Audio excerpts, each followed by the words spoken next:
স্বামী স্ত্রীর মাঝে ভালোবাসা বৃদ্ধি পাবে চারটি আমল করলে।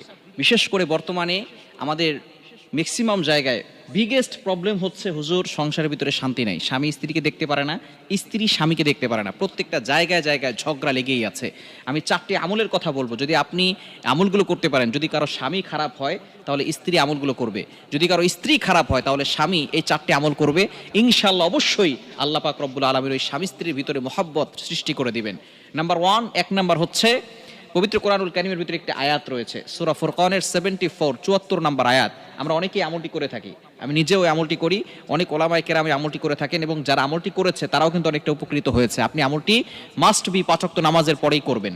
সূরা ফুরকানের 74 নম্বর আয়াত, 19 নম্বর পারার 5 নম্বর পৃষ্ঠার 6-7 নম্বর লাইনে রয়েছে, রব্বানা হাব লানা মিন আজওয়াজিনা ওয়া যুররিয়াতিনা কুররাতা আয়ুন ওয়াজআলনা লিল মুত্তাকিনা ইমামা। এক নম্বর আমল হচ্ছে সূরা ফুরকানের 74 নম্বর আয়াত আপনি 5 ওয়াক্ত নামাজের পরে আল্লাহর কাছে দোয়া করবেন। এমনকি নফল নামাজে সেজদায় গিয়ে আপনি আল্লাহর কাছে দোয়া করবেন।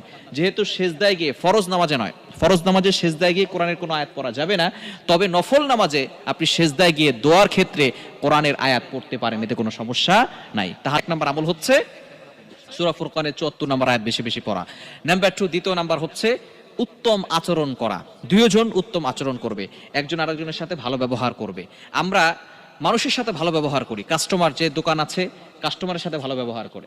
যদি দোকানে কোনো মেয়ে আসে তাহলে তার সাথে খুব সুন্দর করে রস দিয়ে কথা বলে, স্ত্রীর সাথে ভালো করে কথা বলে না, এরকম পুরুষ সমাজে আছে না নাই? আবার অনেক স্ত্রী আছে স্বামীর সাথে ভালো করে কথা বলে না, স্বামী ঘরের ভিতরে ঢুকলেই স্বামীর সাথে তর্ক করা শুরু করে, এটা আনো নাই কেন, এইটা করো নাই কেন, সেটা করো নাই কেন, কিন্তু পাশের বাসার দেবরের সাথে খুব সুন্দর করে কথা বলে। এরকম কিছু নারী সমাজে আছে না নাই? খবরদার, এটা কখনো করবেন না। স্ত্রী যদি কালো হয় সেটা আপনার স্ত্রী, তার ভিতরেই শান্তি রয়েছে। স্বামী যদি বাজেও হয় আপনি স্বামীর জন্য দোয়া করেন, তার ভিতরেই আপনার সফলতা রয়েছে, তার কাছেই আপনার শান্তি রয়েছে। স্বামী ছাড়া অন্য কোথাও কিন্তু আপনি শান্তি পাবেন না। এজন্য দুইজনে উত্তম আচরণ করার চেষ্টা করবেন। নবীজি সাল্লাল্লাহু আলাইহি সাল্লাম জানিয়ে দিয়েছেন, স্বামী তার স্ত্রীর সাথে ভালো ব্যবহার করবে, স্ত্রী স্বামীর সাথে ভালো ব্যবহার করবে। একজন হয়তো রেগে যেতেই পারে, একজন রাগ হয়ে গেলে আরেকজন রাগ হবেন না, সাইলেন্ট থাকবেন, চুপ থাকবেন, কিপ সাইলেন্ট, রিল্যাক্স, কুল হয়ে যাবেন। দ্বিতীয় নাম্বার হচ্ছে উত্তম আচরণ করা। 3 নাম্বার হচ্ছে খুবই গুরুত্বপূর্ণ, সেটা হচ্ছে সালাম দেওয়া এবং উপহার, উপঢৌকন দেওয়া। আমরা সালাম দিতে চাই না, স্বামী স্ত্রীকে সালাম দেয় না, লজ্জা লাগে, স্ত্রীও স্বামীকে সালাম দেয় না, লজ্জা লাগে। খবরদার, এটা করবেন না। সালামের আদান প্রদান বাড়িয়ে দেন। স্বামী স্ত্রীকে সালাম দিবে, স্ত্রী স্বামীকে সালাম দিবে, এটার ভিতরে বরকত রয়েছে। আপনি যখন সালাম দিবেন, আসসালামু আলাইকুম ওয়া রাহমাতুল্লাহ, তোমার উপর শান্তি বর্ষিত হোক, তখন আপনার স্ত্রীও বলবে ওয়ালাইকুম আসসালাম ওয়া রাহমাতুল্লাহ, তোমার উপরও শান্তি বর্ষিত হোক। আল্লাহ তাআলা শান্তির ব্যবস্থা করবেন। এবং উপহার নেবেন। 3 নাম্বারের ভিতরে সালাম এবং উপহার দেওয়া। আপনি মাঝে মধ্যে আপনার স্ত্রীকে উপহার দিবেন। নবীজি সাল্লাল্লাহু আলাইহি সাল্লাম জানিয়ে দিয়েছেন, তাহাদ্দু তাহাব্বু, হাদিয়া দাও, মুহাব্বত বাড়াও। আপনার বাসায় যদি একটা কাজের লোক থাকে, আপনি তাকে প্রতি মাসে বেতন দেন, কিন্তু আপনার ঘরের সব কাজ আপনার স্ত্রী করে দিচ্ছে, তারপর আপনার মন ভরতেছে না, মাঝে মধ্যে স্ত্রীকে হাদিয়া দিবেন, স্ত্রীকে মুহাব্বত করবেন। স্ত্রী যদি ফুলকে মহব্বত করে তাহলে একটা ফুল দিবেন, স্ত্রীকে মাঝে মধ্যে গিফট করবেন, তাহলে আপনার স্ত্রী আপনার প্রতি সন্তুষ্ট হয়ে যাবে। নবী সাল্লাল্লাহু আলাইহি ওয়াসাল্লামের হাদিস এটা, তাহাদ্দু, হাদিয়া দাও, তাহাব্বু, মহব্বত বেড়ে যাবে।